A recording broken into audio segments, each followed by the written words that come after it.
इस साल की शुरुआत में श्रीलंका अपने 7 दशकों में सबसे ज्यादा खराब समय से जूझ रहा था। देश में गृह युद्ध के हालात हो चुके थे और लोग ईंधन, दवाइयों और जरूरी सामान के लिए भी सड़कों पर उतरकर संघर्ष कर रहे थे। मतलब ये कि श्रीलंका की जो आर्थिक स्थिति थी वो बहुत ज्यादा खराब थी। उस समय श्रीलंका की मदद के लिए भारत आया था और भारत ने उस समय जनवरी से जुलाई के बीच में श्रीलंका को $4 बिलियन तक की सहायता उपलब्ध कराई थी और ये उस समय श्रीलंका के लिए डूबते को तिनके का सहारा था। अब श्रीलंका को IMF ने हाल ही में 2.9 बिलियन का कर्ज देने की सहमति दे दी है और IMF की इस हेल्प से श्रीलंका को अपनी करंट इकोनॉमी को संभालने में और भी ज्यादा हेल्प मिलने वाली है। अब आपको ये बात पता होगा कि इस समय इंडिया और चाइना श्रीलंका को लेकर आमने सामने आ चुके हैं, क्योंकि चाइना इंडिया को घेरने के लिए श्रीलंका का इस्तेमाल करना चाहता है और इसके लिए उसने श्रीलंका का हम्बनटोटा बंदरगाह है जो कि महत्वपूर्ण भूमिका निभा रहा था। उसने हम्बनटोटा बंदरगाह को चाइना ने श्रीलंका से 99 साल की लीज पर ले लिया था और चाइना उस पोर्ट को अपनी एक कॉलोनी की तरह इस्तेमाल कर रहा है और इसी का इस्तेमाल करते हुए जब चाइना ने कुछ समय पहले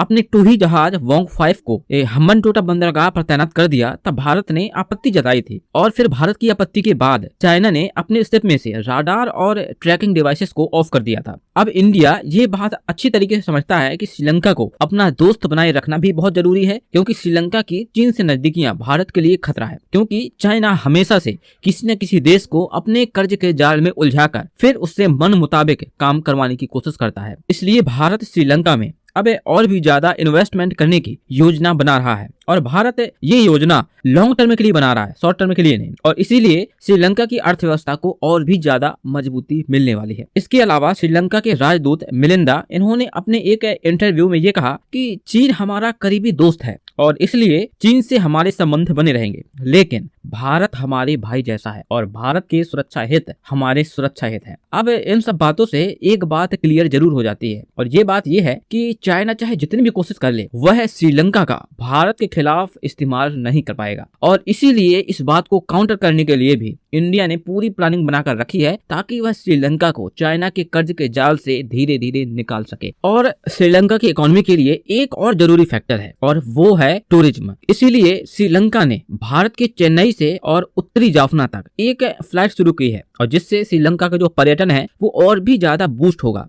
और श्रीलंका के केंद्रीय बैंक के अनुसार नवंबर माह में टूरिज्म से श्रीलंका की आय $10.75 करोड़